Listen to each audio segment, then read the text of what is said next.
Welcome back to House Education on February 15th.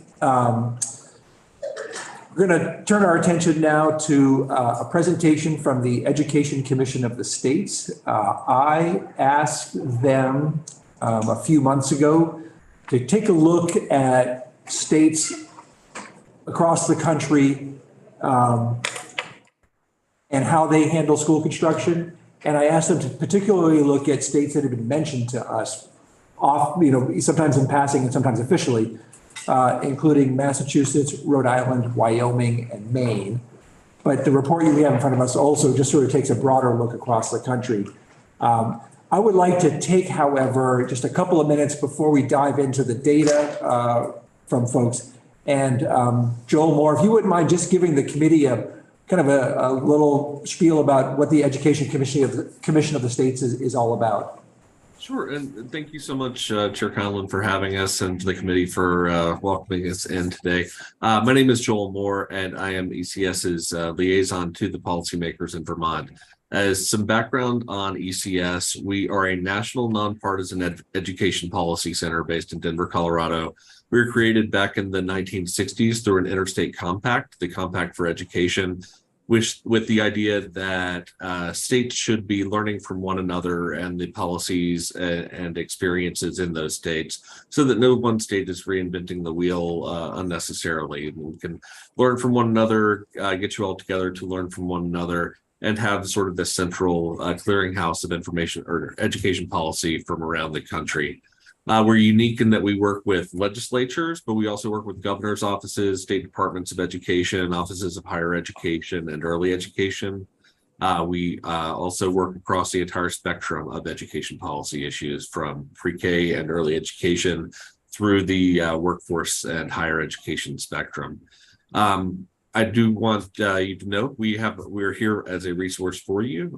There are about 40 policy team members here in Denver who are working. Chris and Eric, my colleagues here who are going to talk to you, the brains of the organization, are going to share with you more about the school finance. But we're here, we release 2 to 3 policy papers each month, research papers. We also have 50 state comparisons on particular policy issues.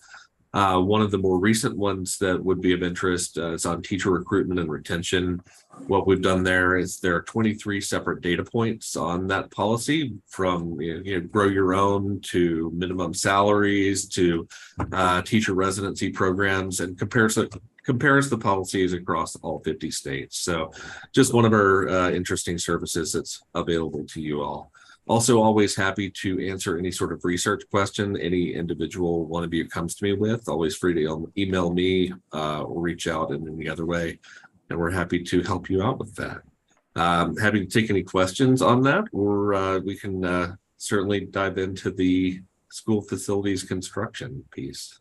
Great, thank you. Why don't we dive right in? Sure. And I think, as I said in my email to you, we've gotten a lot of information on Rhode Island. We were really lucky to have sort of their chief operating officer come and speak to the committee about what Rhode Island's doing.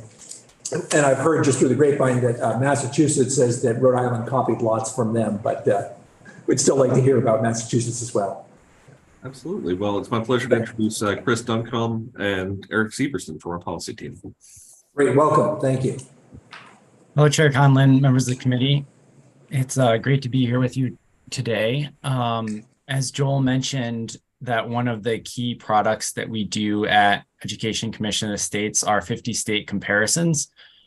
We are currently in the process of completing the first 50 state comparison that we've done at our organization on school facilities finance. We've done it on K-12 spending on the operating side. We try to update that product every couple of years, but we're in the process of completing our first full look across the country on school construction funding. And so I just wanted to put that out there. We're happy to provide some preliminary information from some of the states that you indicated are of interest, and also pull from some national resources from some other research organizations that have put out materials. But happy to also provide, when we've completed that full look, that full report and all the information from that, and happy to come back and discuss it with you all if that's helpful. Yes, great, thank you. That, we will look forward to that.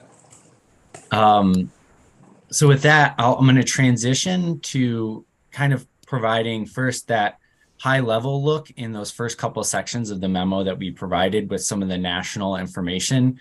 And again, since we haven't completed our full comparison, we're pulling largely from materials that have been published by other organizations, in particular the 2021 State of Our Schools report that was published by the 21st Century School Fund and the National Council on School Facilities. And so just to provide a high level overview of how schools get funded, who are the players, what are the mechanisms state use to provide funding to districts, and what are the potential revenues that they use.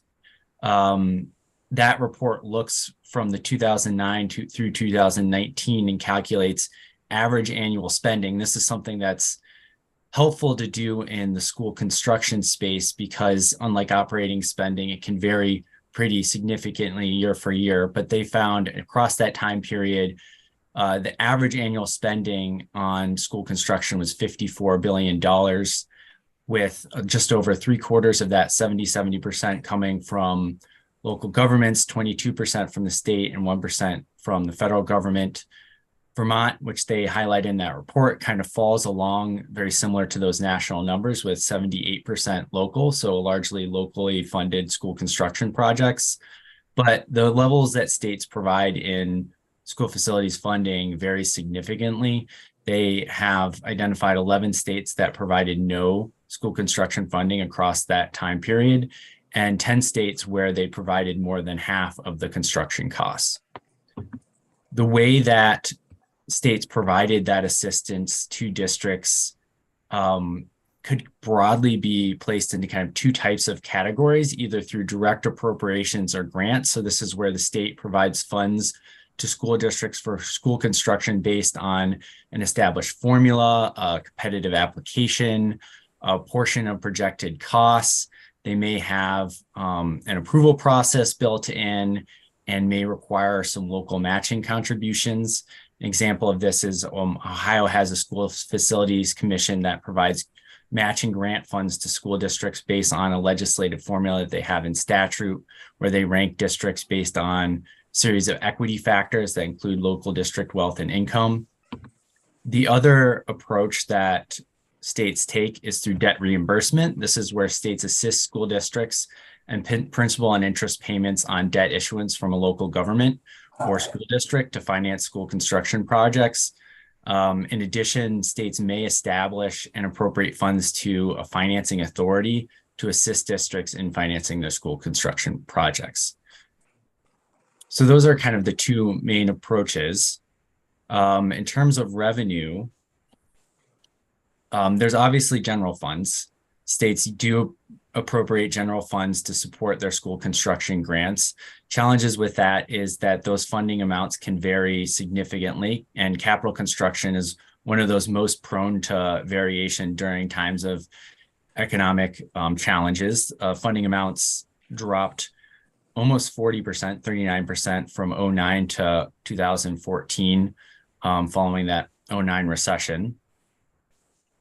And so that's one of the challenges around using just general funds to support your school facilities construction projects. Because of this, some states have earmarked or designated specific revenues to support school facilities construction. Sales tax is a common approach, and districts may dedicate a portion of the state sales tax, or they may allow local governments to raise an additional sales tax, oftentimes by referendum. A couple examples of this, Georgia has a special purpose on local option sales tax. Their voters approved a constitutional amendment, which allows counties and independent boards to impose, levy, and collect a 1% sales tax if approved by referendum. This is called the Special Purpose on Local Option Sales Tax, or SPLOST. That is not dedicated specifically for school capital outlay, but is a permitted use. Another example is in Virginia. The state provides 1 cent on their sales tax to localities for education. They also permit local governments to raise a 1 cent sales tax that is dedicated specifically to school construction. The final revenue source that I just want to mention is states will also dedicate lottery or revenues or excess taxes on things such as marijuana. An example being North Carolina dedicates a portion, it's about 1/3 of their education lottery fund of their lottery revenues to an education lottery fund. The state budgeted about $253 million in lottery revenues for school capital outlay in their latest budget, an additional $50 million in renovation and repair. So that could be another funding stream that is either dedicated to education or specifically to school construction. Now, I want to take a pause before we kind of transition to talk more about some of the states of interest that you had mentioned, to see if there's any questions about any of that information that I shared or any of the revenue streams. If they're of particular interest, we can try to provide more state examples. I just pulled a couple just to have them at the ready, but just wanted to share that information. So when just in the report here, you talk about state general funds and you list Ohio. That's just one example. There are other states that fund right out of there as well. And I guess I might just put out there for the committee, you know, if you look at this, at Vermont's funding formula, all of our sales tax dollars go into the education fund. So in a way, we're sort of already dedicating sales tax to construction needs. Yeah, but it's also there for a lot of other reasons, of course, too. But it definitely gets complicated. We do have a question here, Representative Austin. What was the constitutional amendment that allowed municipalities or to put a local option tax that specifically targeted school construction? Is that what you said? I might have been confused, but you said something about a constitutional amendment. Oh, I'm sorry. So Georgia passed the constitutional amendment. It was not specific to school construction, but it was a local option to raise an additional 1 cent sales tax that could be used for a variety of purposes, which included school capital outlay. That's called the Georgia Special Purpose on Local Option Sales Tax. Thank you. And Virginia also made a change. I believe they had to do it through the Constitution and not just through the statute, but I would have to check on that. And that permitted local governments to also do a 1 cent sales tax, but that was specific for school construction. About the Georgia situation, it says that a school district itself can be a municipality that imposes a 1 cent school district local option tax. But can multiple municipalities in the same area sort of pile on one local option tax on top of the other? Or is it sort of like you get one and done? So they expanded in 2018. And I believe it's multiple districts. I mean, I can pull the exact language and send that to you, but I do believe that they expanded in 2018 to include multiple districts. Right. Yeah. But the real question was, though, can like, you know, the city of Atlanta impose a 1 cent sales tax, and then the school district in Atlanta impose another 1 cent sales on tax? top. Yeah. I don't believe that. Again, and I should double check on this, but I believe that is just 1 cent in for each. There can't be a 2 cent charge, one from a municipality and one from a district. Okay. Great. Thanks.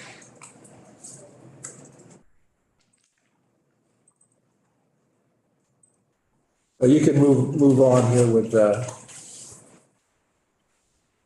Great. And so I'm going to start off by discussing Maine, and then I'm going to pass it off to Eric, who's been patiently waiting as I go through here, and he's going to dive into Massachusetts and Wyoming. But again, feel free to jump in if you have questions as you're going throughout. And also, Joel and our state relations team do a great job of having relationships in all 50 states. So we are happy to kind of reach out with any follow-up to any of the states that we're mentioning if you have some additional questions. Thank you. So Maine is the primary funder of school construction projects rather than local governments. The state spent an average annual amount, according to that State of States report, of $116 million between 2009 and 2019. That's roughly about $650 per student. They do this through a couple of ways, but one of the primary ways that they provide this fund is through debt reimbursement through their major capital school construction program. This provides payments to districts for new construction projects and major renovation projects. The districts do have to apply to the State Department of Education, and they have to receive approval from the Commissioner of Education, the Board of Education, and from local voters by referendum to receive state funds for these construction projects. The Department of Education has developed a pretty rigorous system for evaluating potential school construction projects. They have a priority list that determines who will receive funding. They have a dedicated school facilities team that reviews all the applications from local districts, and they have a 200-point rating system that they have defined in their state regulations.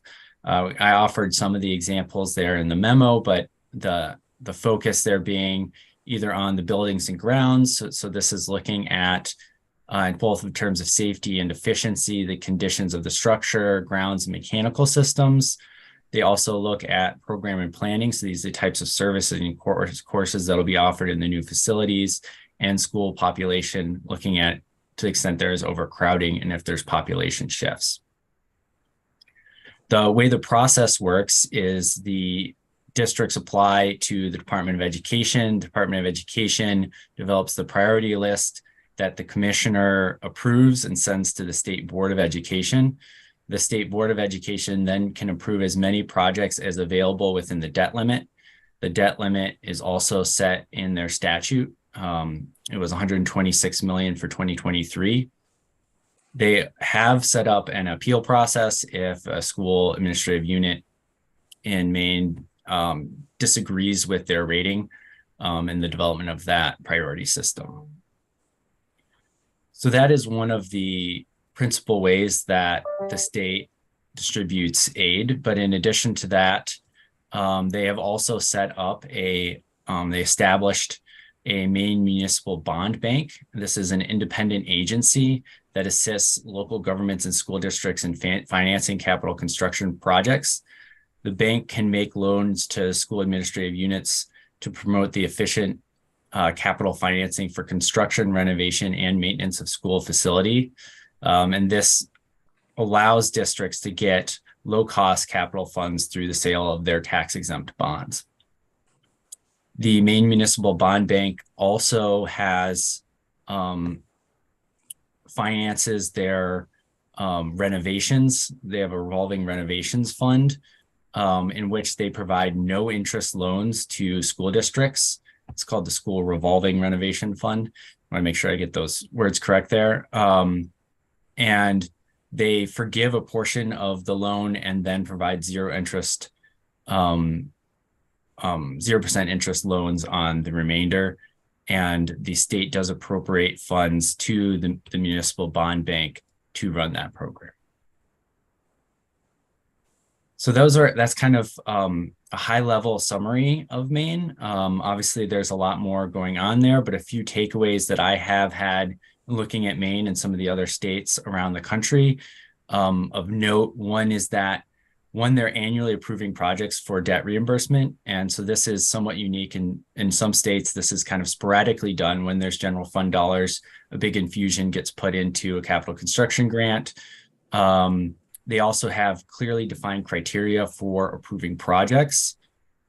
They also involve local voters in approving projects through a referendum, and they have established an independent agency to help districts finance projects. So those are just a few aspects of Maine's system that I thought was of note. And so with that, I'm going to stop for a second and see if you have any questions or want to discuss further. I'm just a little unclear. So the state portion that's being provided to local districts in Maine, does that come from state bonding or does that come from state general dollars that goes toward a school district's payments? The schools can bond through themselves or through the Maine Municipal Bond Bank. The bond bank is not it's not a state entity. It's a state and local partnership that is an independent agency that they have established. So it's either through the bond bank or the local government, and then the state is providing funds. But as the state funds, so for example, in Vermont previously, we provided 30% towards a locally approved construction project, and the state bonded for its portion, and then the locals bonded through a similar municipal bond bank for their portion. Oh, yeah. Whereas like what we learned from Rhode Island is they don't actually bond for the state portion. They just use general fund dollars to put in their contribution on an annual basis. So on the state portion, I'm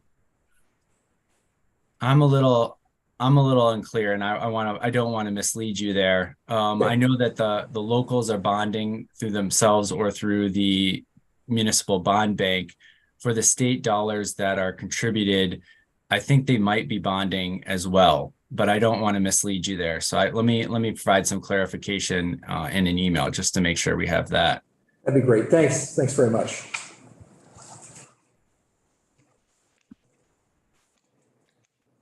And with that, unless there are other questions, I'm happy to transition off to Eric to talk about Wyoming and Massachusetts. Great. Well, thank you, Chair Conlon and the members of the committee. And like Chris indicated, I'm Eric Severson. I'm here to talk to you about Massachusetts and Wyoming. Massachusetts being very similar in some ways to Maine, and also very similar to Rhode Island in some ways. So Massachusetts has a school building authority, which is a quasi-independent governmental authority that is established by statute. That provides financial assistance to local school districts for school facility construction in the form of direct appropriations from the state legislature and also debt reimbursement. Just for a little bit of context of Massachusetts, Massachusetts is also a main player in school facility construction, spending an average of $1.24 billion annually between 2009 and 2019 on school facility constructions, which amounts to about $1,300 per student. Based on the 2017 enrollment figures. The main mechanism that the School Building Authority uses, which is established by legislative statute, is a formula that is called the reimbursement grants, which pays a determined percentage of approved project costs for school facility construction. However, despite the name, this is actually how the state provides direct appropriations. It's not reimbursing for project costs, it is paying upfront for projects. The state formula accounts for a community's level of income, their property wealth relative to a statewide average, the levels of poverty relative to a statewide average that are present in that community, as well as other factors such as incentive points that the state gives for things like cost efficiency, levels of sustainability, environmental sustainability, etc. What all this amounts to is that communities with lower level property wealth, higher concentrations of poverty, and those receiving lower levels of property wealth get more of the state covering the assumed cost for a school facility construction. The minimum percentage that a state may pay is about 31%. The maximum the state will pay for an approved project cost is 80% under this legislative formula. So to cover the remaining 20 or however many percent that is left on the school construction project, the School Building Authority also provides financing options to school districts, which are paid for by the sale of general obligation bonds or special obligation bonds at the statewide level.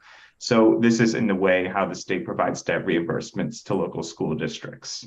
Now, the reason why there's such an elevated amount of money and also the fiscal capacity of the state to provide for school construction is because they have a dedicated a portion of sales tax, the 6.25 sales tax, a 1 cent dedication that is dedicated to a school modernization reconstruction trust fund, which pay for the reimbursement grants I just discussed. So in many ways, they're similar to Rhode Island in that they have a dedicated quasi-independent authority that provides legislative formula and direct appropriations to school districts, as well as bonding and sales of general obligation, special obligation bonds to help finance the remaining costs of projects for local school districts. I just want to pause here to see if anybody has any questions about Massachusetts. How much does their 1 cent sales tax generate? Do you know? Oh gosh, off the top of my head, I do not know, but they have a lot of money, to be honest with you, in their modernization reconstruction trust fund, and they also go regularly to the voters to get referendum on a statewide level to increase that amount. The last time they did that, I think, was in 2017, but we can follow up with an email to provide more information as to how much they have. I suppose if they're, I think you said they spent an annual average of 1.24 billion per Yes. year, 2009, 2019. Maybe we could just ask them to give us 1 year. Fair enough. Great. Thank you. Yeah, that's interesting. Could I ask you to just restate a term you used for their authority? Did you say dedicated quasi? It is a quasi-independent government authority. So what that implies is that the Massachusetts School Building Authority is established by legislative statute. But what it does have is the ability to issue and sale bonds on its own name. It does not issue on the full faith and credit of the state of Massachusetts, but rather on its own faith and credit. So that means that the bond sales and the debt they incur is not incurred by the state of Massachusetts, rather by this bonding authority or the school building authority. And just to jump in, that's identical to the Maine Municipal Bond Bank established by statute, and it has its own authority to issue debt. The only difference being between Maine and Massachusetts is the school building authority in Massachusetts is the primary mechanism by which these reimbursement payments I just discussed, which are established by legislative appropriations, they are the ones that provide the funding to school districts. And it's this dedicated quasi-independent government authority that also makes the decision, or who does the scoring and A great question. So the building authority has its own list of approved projects and then prioritization similar to Maine that they then take to the state legislature, who then decides how much they provide in these reimbursement grant payments. So that is ultimately up to the state legislature, but the school building authority is the one who is doing the ranking of projects and then recommending those projects to the state legislature. And does the legislature have are they just sort of taking it as a package and saying, well, we'll fund all of it, or we'll fund 60% of it, and then the authority sort of divides? Yes, the legislature ultimately has sole discretion. They all are deferential oftentimes to the school building authority from what I've seen, based on the amount of projects they've approved over the past 20 years. However, I'm sure there are instances in which they've disagreed over the amount, how much they're going to pay based on the formula, or whether or not they're going to be paying for specific projects for specific school districts. They do ultimately have the discretion to how much they provide to the building authority, which then the building authority then pays to districts, whatever they are appropriated. Great, thank you. Mm-hmm. Committee questions? We have a question from Representative Buss. Thank you. Are these level funded bonds? Level. So is it when the bond bank and does a bond to the local municipality, is it the same payment every year for 20 years when I believe so. I don't exactly know. There are limits usually in statute that dictate when the payments are made from the sales of bond revenues. So usually in this instance, they're quarterly payments. And they usually are capped at the amount of years that the bond can last. So in this case, in Massachusetts, I believe they can only last 30 or 50 years, depending on whether they're general or special obligation bonds. So that would imply to me that they are the same payment over time, but I do not know exactly the specifics as it's not outlined in statute. But we could look for more information on the building authority's website if there exists, but I did not see the exact information about what payments amounts there are.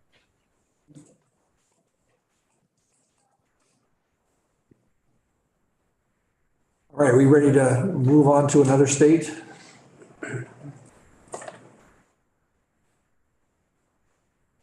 We're All right. set here. Yeah, please. I'm ready whenever you all are. Yeah. So the next state is Wyoming, which is in its own way a special state in all school finance issues, especially in school capital construction, which I'll explain later why. But in this state, the state provides direct appropriations to local school districts annually in their budget bill. Appropriations are based on a square footage computation, which accounts for how big the facility needs are of the school district. And the state provides at least 70% of the amount determined in this formula for both maintenance and also new construction of school facilities. In addition, a school commission on school facilities provides loans and other financing options to LEAs to help finance the remaining portion of construction costs that LEAs may incur. These are paid for by the sale of general or specific sale obligation bonds at the statewide level. At the statewide level.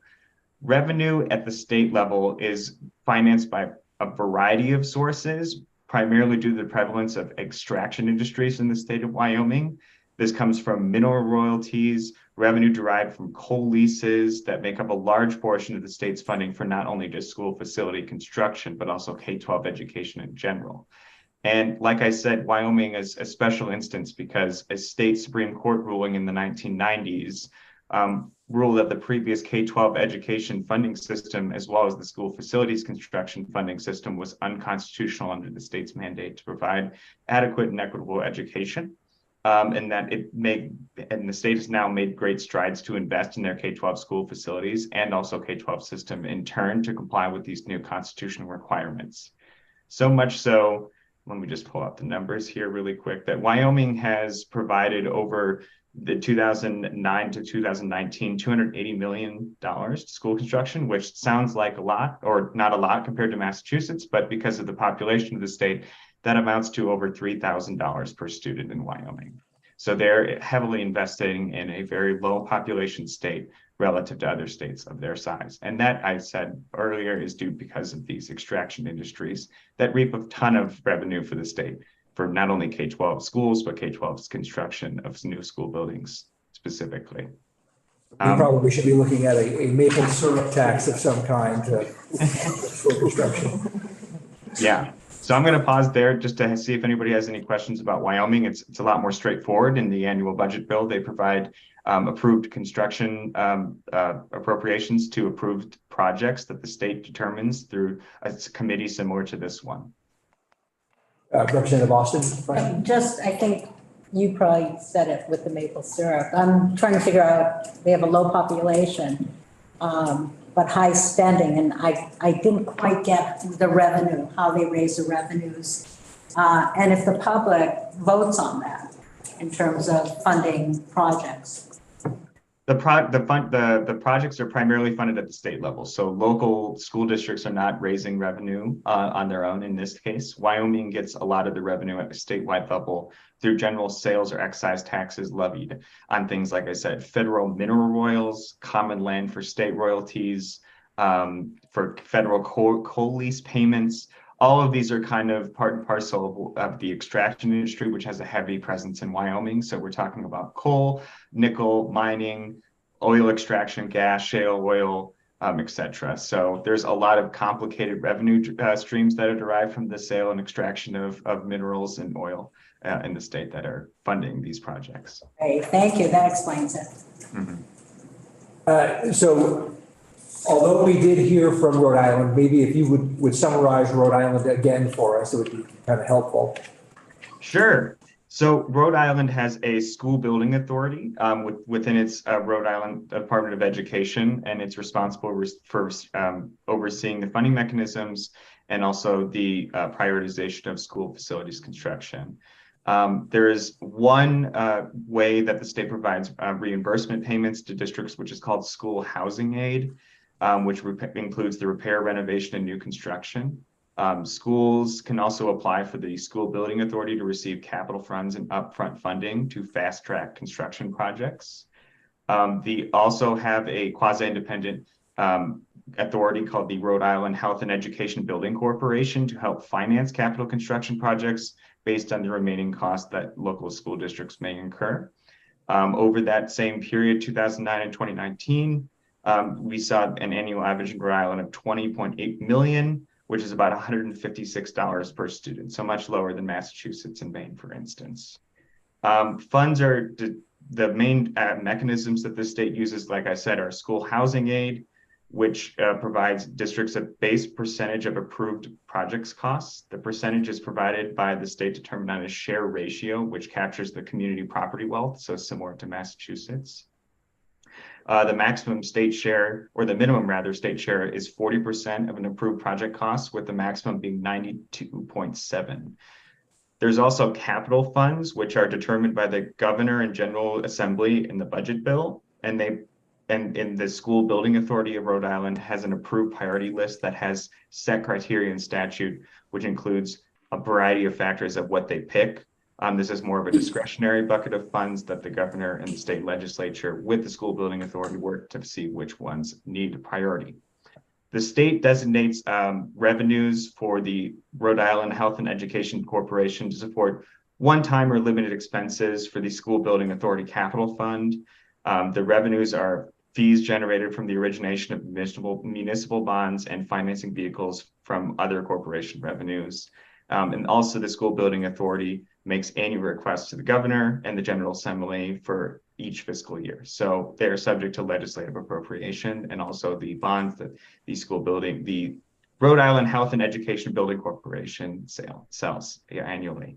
It's a bit of a more confusing case, though, than Massachusetts and Maine and Wyoming, in that it's a lot more indirect state role, but there is still a state role to be played in financing school facility construction. In your research, did you come across states that you sort of sense, this is a good and I don't want to say unique, but I don't know, any ones that sort of struck your fancy that don't rely on things like extraction taxes and whatnot? That's a really interesting question. We get that a lot, not in this context, but in just general K-12 operational spending. I would say, as opposed to operational spending, which is somewhat contingent on the revenue streams that states have, this capital outlay is highly contingent on the revenue streams available for states. Like Chris indicated earlier, we're still doing this research on a 50-state level, so I can't tell you exactly how each state does this yet. I will be able to in 3 months. But at that level, another state we've looked at is Alabama, which is very similar to Rhode Island, or Wyoming rather, in that they have a really competitive extraction, offshore drilling in this case, which they have a trust fund dedicated revenues for education broadly and also capital construction specifically. Other states like Kansas I've looked at and also lived in and experienced because I worked in the state legislature there, have a lot less revenues available for them, and so that they provide a lot less for school facility construction. And it's highly contingent upon local funding, local bond sales, and local referendum. So in this way, capital construction is, of course, one of the highest expenses that a state can incur, and school capital construction is definitely one up there alongside roads, but it is highly contingent upon the revenue streams available for states, unfortunately. And if I can jump in as well, so I mean, I think we can provide a better answer and maybe provide, when we've seen the full picture, some more variety of models. Yeah. But one thing that has struck me is that some states set up school construction funding. The state role is to be kind of an annual player in supporting districts and funding school construction, whereas other states, it's every 10 years or every 8 years. When they have a surplus of revenues, they will allocate a lot of funds towards a grant program. And so I think those are two very different approaches that I've seen states take, and one to potentially consider as you're thinking through what you think is the best course of action in Vermont. I also want to mention there's an additional resource that we have at Education Commission of the States where we do legislative tracking. We follow over 40 policy issues, including K-12 finance, and we have a sub-item where we're looking specifically at facilities finance. And in the past 2 legislative sessions, there's been 21 bills that have been enacted in school finance. I think because the state revenues have been in a pretty good shape, that there have been some pretty major investments in school facilities. A couple that jumped out on me were North Carolina, Virginia, and Maryland, all made pretty between $200 and $400 million, $200 and $400 million investments in their construction grant programs. And so if you're interested in seeing other states that have made recent changes to their facilities finance, that's another resource that we can provide to you all. Did you come across many states, or is it not that many, that have sort of independent authorities the way that Massachusetts and Rhode Island have? Is that a fairly common thing or not so common? I can't give you an exact number of states that do that yet, but I do know that NASPO puts out or has put out a report looking at different state entities that approve or issue general or special obligation bonds. And I would say it's relatively common. I can't give you an exact number, but there are a number of school building authorities around the country, yes. Representative Brady has a question. And when it comes to those school building authorities, are they funded through general funds, and roughly how much does that, just, keeping that entity, how much does that cost in, say, Maine or I guess Rhode Island? Do you know how much they're spending annually for the public part of that entity?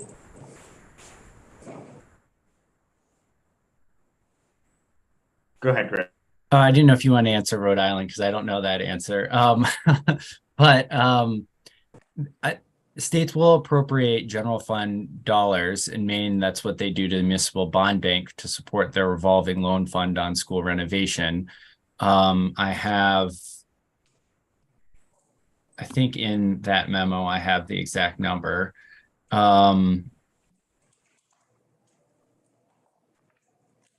2020, 2021, it was just 18 million that they appropriated for the revolving renovation fund.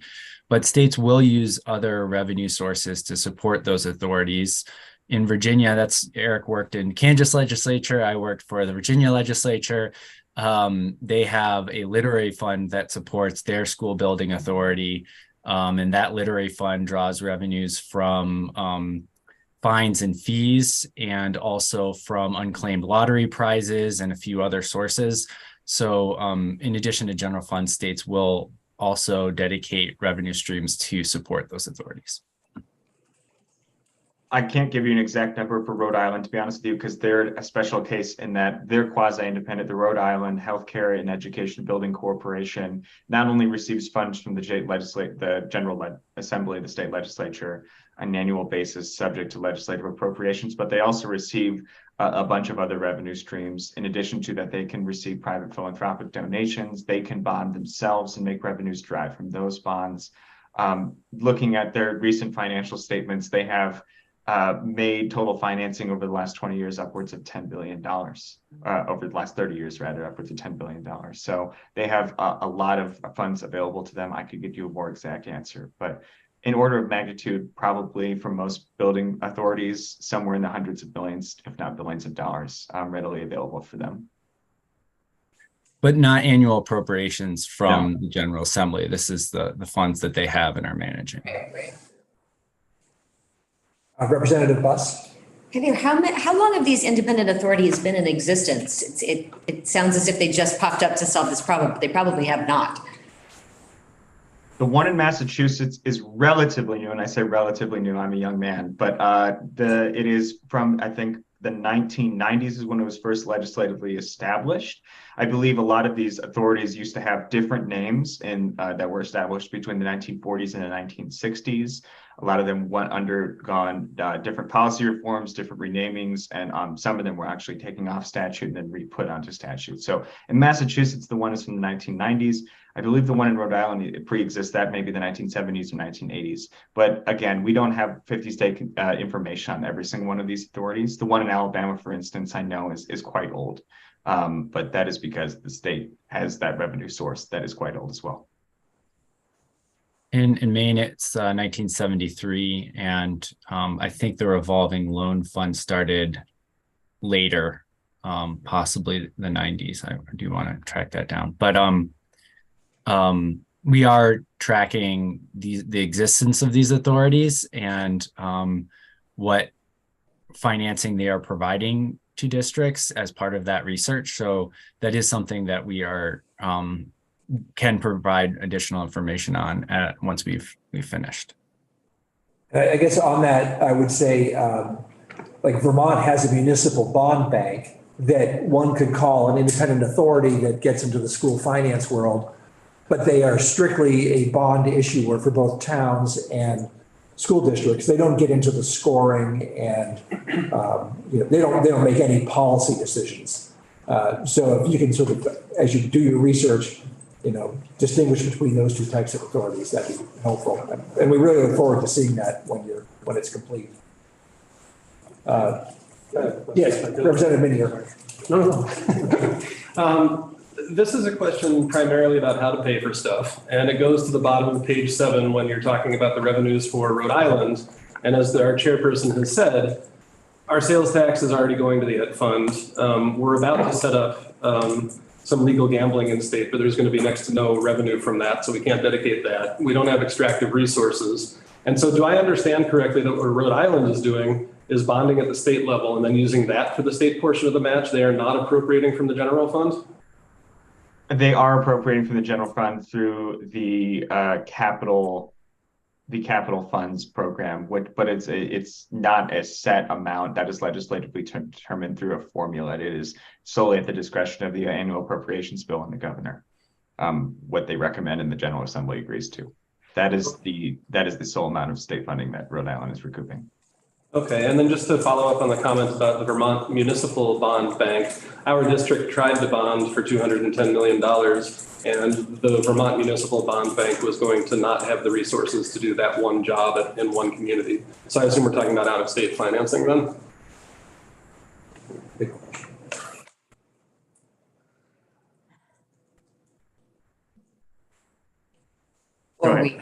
Yeah. Was that a question, or are you just saying that is a challenge that you first? It may be better answered by our municipal bond bank. I think it'd be worth having them come in to understand. It was a depressed question, yeah. Never Just for some context on that, though, the states that do have these independent building authorities or bonding authorities, they do have in statute usually an exact amount how much they can bond up to for specific projects, or in total for general obligation or special obligation bonds. For instance, in Wyoming's case, I think it's upwards of 10 billion that they're allowed legislatively to bond in the full faith and credit of the school buildings authority's name, but that it highly dependent on the state policy context again. But there are instances of policies in which they allow them to bond up to a certain amount of levels, which can exceed billions of dollars. I think in Rhode Island, what we learned was that they started off with a bond, used that money for initial immediate needs to sort of get the whole program rolling, and then their reimbursements are coming out of the general fund. But as you say, that's a little risky. It's at the whim of the state legislature to approve the recommendation every year. Great. Anything else from you folks? No, I think that's it, but thank you, Joel. I'll share that I fell down a little bit of a Georgia Splost rabbit hole over here while we were talking, and they are not stackable between special districts within the state. So there's a maximum of 1% at any time. Yeah. So great. Well, thank you all very much for your work, and thank you for your continued service to all states and their education needs. And we'll look forward to your report in a few months. Good luck with it. Absolutely. Thank you for having us, and let us know how we can help from here. Appreciate it. All righty. Thank you all. All right, shall we take a quick 8-minute break? Be back here at 11, and basically we'll sort of go into just a committee discussion as to where we are on all of our various topics and how we're going to move forward.